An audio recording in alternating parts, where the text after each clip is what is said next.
Ladies, gentlemen, and pals of all ages, I've played a ton of this game, and in that time I've made mistakes. I've learned from them, and today I'm going to share with you all a bunch of things that you can do to make your time in Palworld either more enjoyable or even just more efficient if that's the type of thing that you are after. First up, have a check at your world settings. If you are playing on a single player server, look at what the options are. These are at your whim to change as you wish, and a thing most players tend to do is get rid of the egg hatching timer, as it really gets rid of a lot of unnecessary time spending for every single egg that you hatch. But there's also things like pal spawn appearance rate as a classic, which by tripling you can literally just make every pal spawn 2 bonus copies of itself in the world, populating the hell out of everything. Or there are even newer settings in here too that you can mess with, like meteorite and supply drop event spawn rate, which you can bring down to the minimum interval to make them just happen all the time, and these supply drops especially have really good potential loot within them too.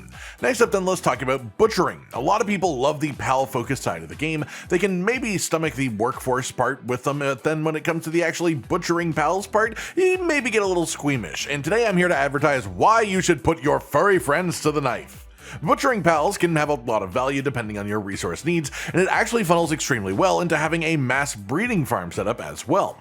Breeding bases are the most efficient way to create a large amount of pals in a short amount of time. And while often people use these to just try and get great passives and IVs on the pals that they actually want to use for combat or for base working, it's actually great for pals that you want to butcher as well. And because for butchering specifically you aren't trying to pass specific passives down, there are 2 specific passives that you want to aim for on pals that you would like to mass butcher for whatever reason. Philanthropist as a passive doubles breeding speed of a pal, which is extremely potent all in itself, but then also Nocturnal or Vampiric, either one of the two, as they both make pals able to work through the night without sleeping, which for breeding just makes them breed during that time as well, so they then produce more eggs in this way. Past this, the bonus tip here while we're on the topic of breeding is that a common misconception in the community at large is that breeding speed is increased by the work speed stat. This has been tested a bunch of times by a bunch of different people, and it never has actually sped it up. So even tricks like using the monitoring stand in your breeding base to set work speed high for breeding speed doesn't actually affect breeding at all, because that only affects work speed. That said, the only thing realistically to maximize pure breeding speed are the passives that I mentioned earlier, and I should also mention that Philanthropist is still a net positive to have on pals, even when you're breeding for passives and not just butchering, as it also has a hidden effect of boosting the chances of parents passing down their passive skills by 15%. On top of the speed increase in itself, making up for muddying the passive pool when it comes to passing it down to new eggs. That said, back to butchering. Don't worry, I'm still trying to sell you on the concept, we just took a detour. What if I told you that there are 2 ways to make butchering feel a bit less cruel? The Palworld Disassembly Conveyor belt isn't new, but this lets you just deposit a pal into the farm upstate, essentially, and then after it teleports into the afterlife, you're given some new material. That is quite nice, right? Well, I'm sorry to tell you that while this is the speediest method of butchering en masse, it's actually a waste to do this if you're only butchering pals in small quantities, because the new pal splat arena in Feybreak increases the rewards that you get from butchering pals manually while it's out in your party, with up to a 15% increase at 4-star ranks from essence condensing. The act of manually butchering a pal takes way longer than throwing a bunch of them on the conveyor belt, but this is still useful to know for certain situations, so it is worth mentioning.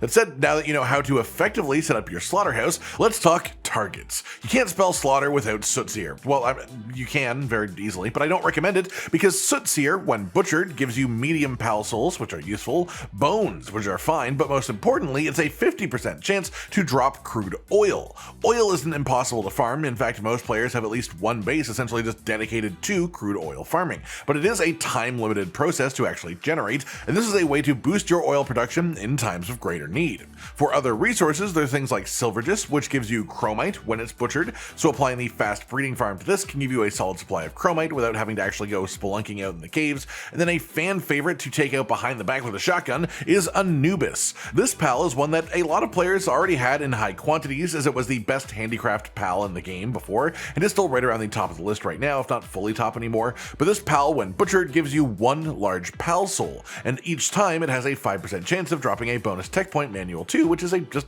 the extra little cherry on top. The thing is, Anubis is extremely efficient to breed for the large pal souls themselves, themselves, and that moves into our next tip beautifully. Use the refrigerated crusher to convert your PAL souls. This beauty of a machine is unlocked at level 52 and it can do everything the normal crusher can, but it also can convert your PAL souls into other types of PAL souls at differing ratios. Let's say that you mass breed and butcher Anubis, like I just mentioned, for a ton of large PAL souls. You can then turn one large PAL soul into, say, 4 small PAL souls, which is a great return ratio, or you can turn 2 large PAL souls into 1 giant PAL soul. And let me tell you, it is much easier to breed and butcher 2 Anubis than it is to farm a rampaging PAL, especially as you can do the breeding part of this extremely passively once it's set up to go. For those who don't know for whatever reason, you can upgrade PALs using these PAL souls at statues of power, and this trick for mass giant PAL soul generation is the fastest lane to actually going from 30% boost at the statue of power to 60% for all your other PALs, as that whole final set of bonuses is all from the giant PAL souls specifically. So farm them from this,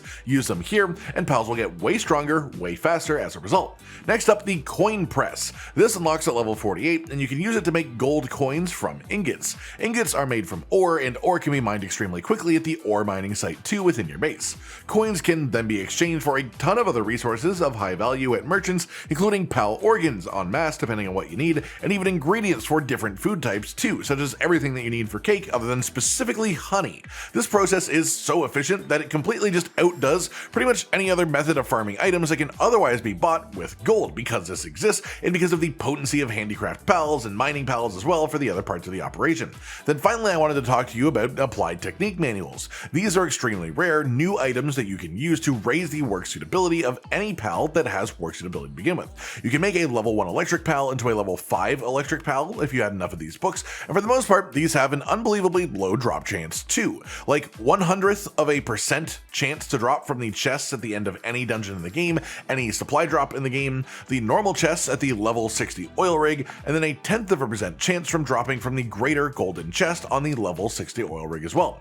However, there are a few guaranteed ones of these books that you can find around the map to make slight adjustments to your base workers without the RNG involved. On Sakurajima, by the Mushroom Wetlands checkpoint, there is an NPC called Arrogant Pal Critic. He'll ask you to show him a few different pals that exist in the nearby area by having them in your party and throwing them out of the spheres out in front of him. After a sequence of 7 pals shown to him, which is why he's beside a fast travel point, he will give you the applied technique manual for watering level increase. Then over here, beside the Cold Shore fast travel point, you'll find another NPC of the same name. He'll ask for a sequence of 5 pals and give you the applied transportation technique manual to increase your transportation level, though it's worth noting that transport level on a pal only increases the amount of things that pal can carry rather than the literal transporting speed, which is also quite important to that process. Then the final guaranteed book is at the Stone Pillar Cave entrance fast travel on Feybreak Island.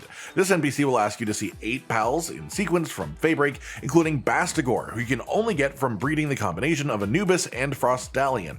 And when you've satisfied the NPC, you'll get an applied handiwork technique manual for increasing handiwork level by 1.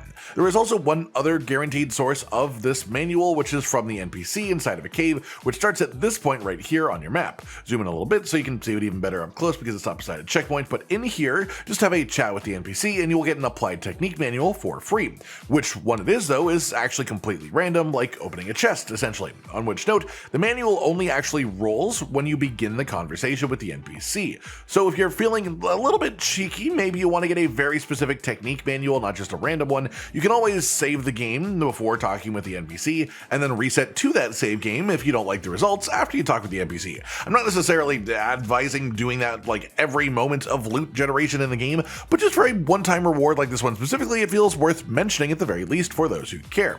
That just about does it for today then, everyone. Just a collection of tips to help you get by a little bit easier and more efficiently within the Feybreak update for Palworld. Hopefully some of these will help you out, and of course if you have any tips of your own for other players, feel free to leave them in the comments down below. Like if you liked the video, subscribe with the notification bell for more, and most importantly, ladies and gentlemen, until next time, stay sweet.